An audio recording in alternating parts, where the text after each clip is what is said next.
word to wise. Grass only greener when it's fertilized. Gave them truth in these songs, they prefer to lies. Destiny beautiful, adrift in her purple lies. You can't see me, you Stevie. Wondering how I reach more evolutions than Evie and make it look easy. What is up, Earth's mightiest subscribers? It's Ernie, Blerd without fear. Welcome back to the channel.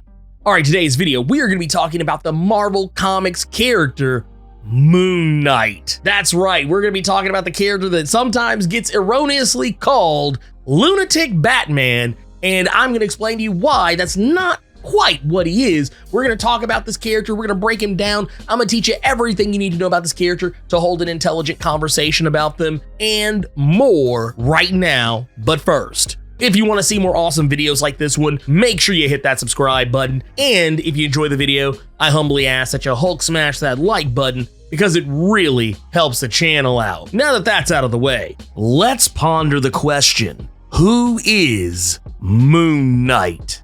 Moon Knight, real name Marc Spector, first appeared in Werewolf by Night, number 32 in 1975, and was created by Doug Munch and Don Perlin. Marc Spector lived a relatively average life until the time after he served in the United States Marine Corps and later moved on to pursue a career in the CIA. It wouldn't be until he left the CIA that Marc chose to live his life as a mercenary. While working an op in Egypt alongside the villain, Raoul Bushman, Marc was mortally wounded and left for dead by Bushman after the mission went sour thanks to Bushman going on a murder spree. Marc would have died, but his lover Marlene, who was spared by Bushman, placed Marc's dying body under an Egyptian idol of the moon god Khonshu, who spoke to Marc's spirit while he was unconscious and offered him his life back in return for his servitude. Originally, Marc garnered superhuman strength, speed, and agility from the moon itself. These abilities at one point in time even waxed and waned with the phases of the moon. It was once thought that during the full moon, Marc could lift upwards of 2 tons, but he has since lost these benefits. He currently possesses the strength of a normal human being who engages in regularly scheduled intense exercises. He is also considered an Olympic-level athlete in regards to his acrobatic prowess. As Moon Knight, Marc has taken his extensive training as not only a highly trained United States Marine Corps soldier, but also his time working as a soldier of fortune and competing as a boxer, and used it to turn himself into a highly potent hand-to-hand combat fighter. Marc is also trained in multiple martial arts fighting styles: boxing, judo, Krav Maga, Silat, Dambe, Savat,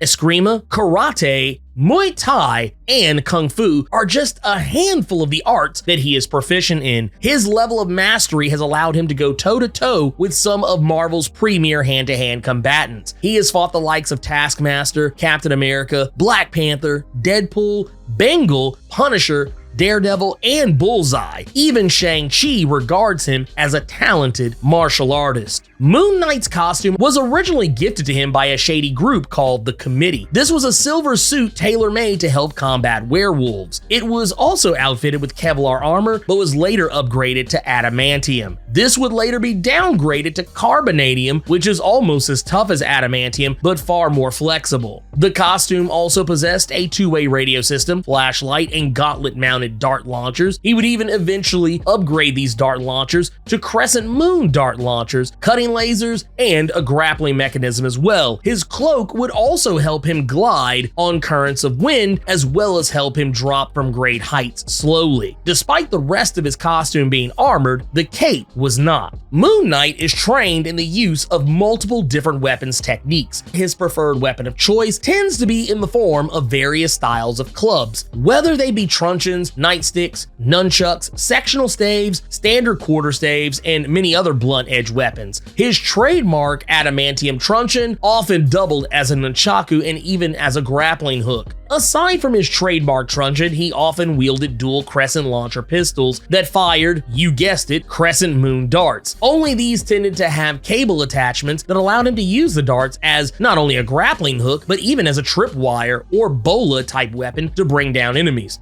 As you would imagine, with his military background and time working as a soldier of fortune, he's unsurprisingly an expert marksman. Considered to be a top-tier sharpshooter, he's even been able to bisect a bullet using one of his crescent darts. Regardless of whether the weapon is a gun, a knife, a stick, a boomerang, a dart, or whatever, Moon Knight knows how to use it in the best ways possible to make a person hurt the worst. Having many similarities to characters like Batman, he of course had multiple vehicles throughout his career, ranging from his flying drone, a helicopter, an armored limousine with various weapon systems, as well as the Angel Wing, a Batwing stylized combat jet. Thanks to his years as a US Marine and a mercenary, he can fly just about any aircraft imaginable. Another area his military training likely comes in handy is with interrogation. He's very capable of getting the information he wants out of a suspect, even going as far as using quotey fingers military torture tactics. Likely due to his time working in the CIA, he has become an exceptionally talented detective. Couple this with his understanding of the criminal underworld and his personal experience with shady types during his mercenary days, and it helped him learn what to look for when tracking down clues, profiling individuals, and gathering intelligence on his targets. Marc is a multilingual as well, able to speak fluent English and Arabic. He can also speak other dialects of Arabic, namely the Sudanese and Egyptian varieties. Though he lacks superhuman durability, Moon Knight is incredibly resistant to pain. This can be attributed to his time in the military or working as a mercenary, even his time as a prize fighter, though many seem to believe it's due to his fractured mind. Regardless, he can take a beating from even a superpowered foe like that of the mutant Frenzy or even a godlike Thor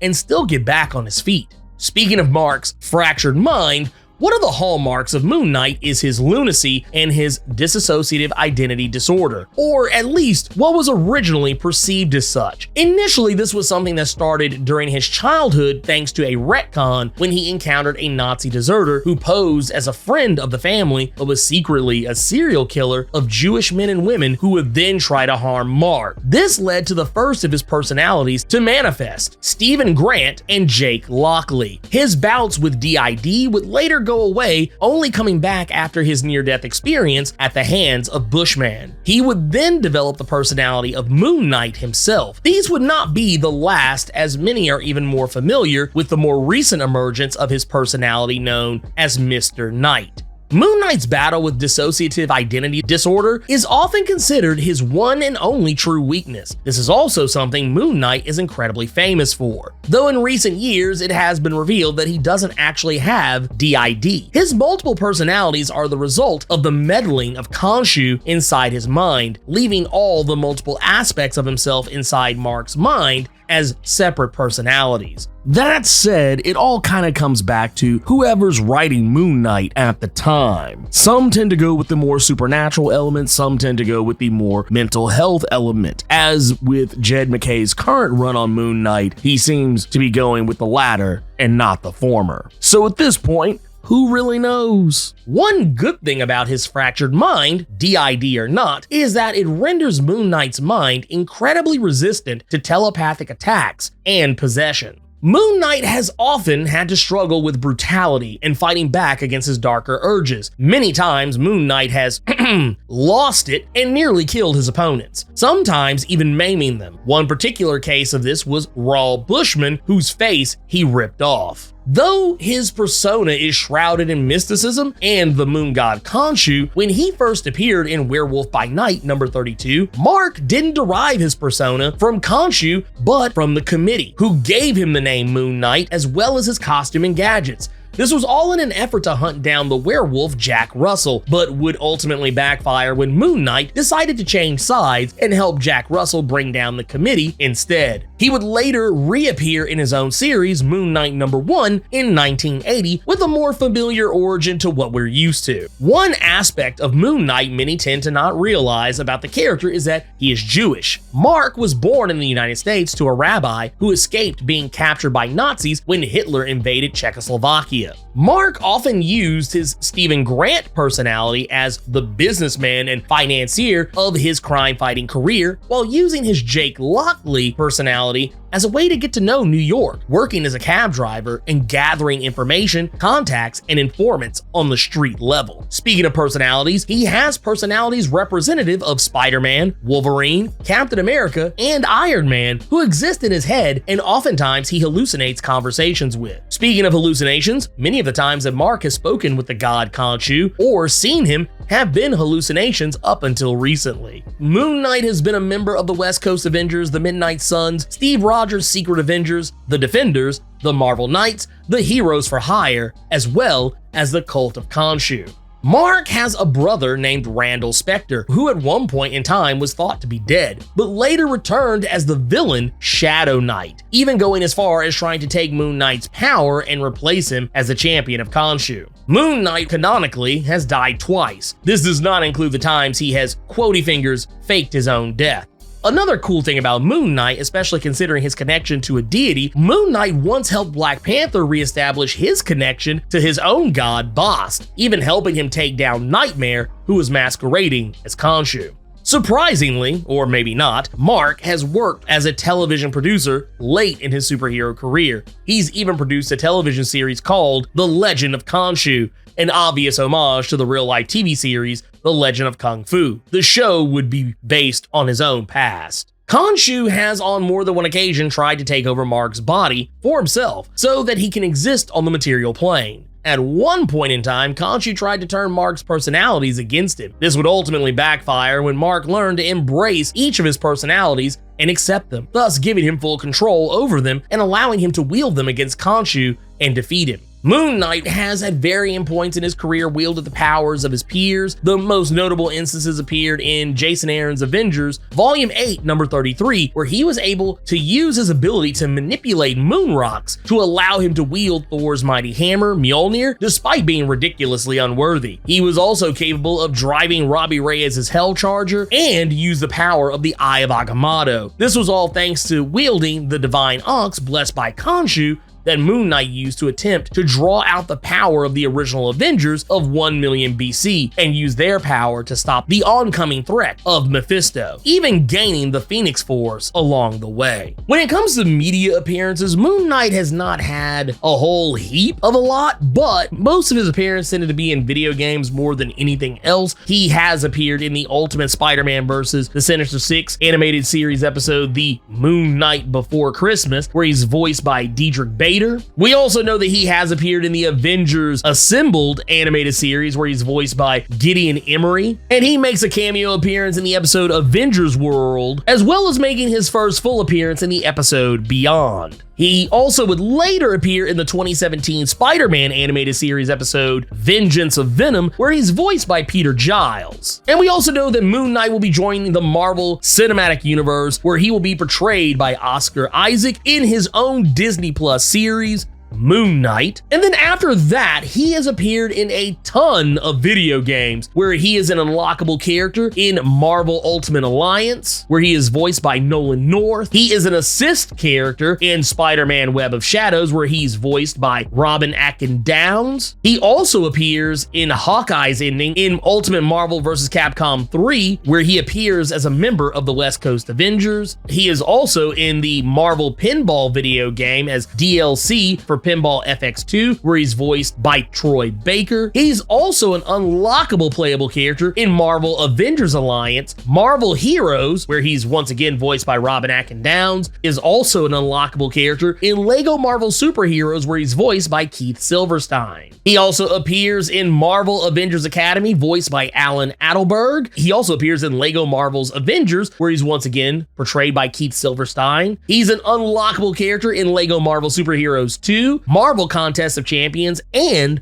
Marvel Future Fight, and he's also a DLC character in Marvel Ultimate Alliance 3, The Black Order, where he's once again played by Gideon Emery. And he is also a playable character in Marvel Strike Force. Now, normally when I do this, I like to pick an actor who can portray this character on the big or small screen. I'm not going to do that this time because we already have an actor who has been slated to play Moon Knight, and that is Oscar Isaac, who many of you may know from films like Ex Machina, Star Wars The Force Awakens trilogy, X-Men Apocalypse, and the movie Annihilation. Now, normally when I do these videos, I also like to give a little recommended reading. I'm going to recommend that you check out Werewolf by Night, number 32 and 33, for not only just Moon Knight's first appearance, but also so you can get to know the character a little better. I also recommend you check out Moon Knight Volume 1, number 1, and you can check out the rest of the series if you see fit. I also like to recommend one of my personal favorite storylines with Moon Knight, which is Amazing Spider-Man number 354 through 358, where we get to see Spidey team up with characters like Night Thrasher, Nova, Punisher, Darkhawk, and of course, Moon Knight. I'm also going to recommend you check out Moon Knight Volume 5, number 1 through 30 by Charlie Huston, Moon Knight Volume 8, number 1 through 14 by Jeff Lemire, and of course, the new series that is currently running, Moon Knight Volume 9 by Jed McKay. I'm also going to recommend you check out the Jason Aaron Avengers storyline, Avengers number 33 through 37, to witness Moon Knight put hands on the entire Avengers roster. That said, I do really enjoy the character of Moon Knight. I've always loved this character ever since I was a little kid, even when I didn't completely understand what Moon Knight was really about. And over the years, as I got older and was able to more better absorb what Moon Knight actually is and understand him on a much greater level, just maturity just kind of helped with that, because as a kid, Moon Knight was just an incredibly strange character. But once I got older, I really started liking the character of Moon Knight and even other characters kind of similar to him. And even though he's gone through some retcons and some things have been changed here and there, and his powers and abilities have kind of waxed and waned with the phases of the moon like his actual powers originally did, I still like this character and what they have on the slate for him. But either way, I really do look forward to this new upcoming series, and I can't wait to see how Oscar Isaac plays this character on the Disney Plus television series Moon Knight. It is just going to be great. It's awesome. Oh man, just a great thing, a great character. What a great time to be alive and be a Moon Knight fan. But anyways, if you enjoyed this video, Hulk smash that like button and make sure to share this video all over the internet and with all your friends so that they'll know how you leveled up your comic book big brain in regards to the Marvel Comics character Moon Knight. On your way out, make sure to hit that subscribe button and let me know what you think about the character Moon Knight. Have you always known about him, or are you today years old finding out about it? Keep it plus ultra and sound off in the comments.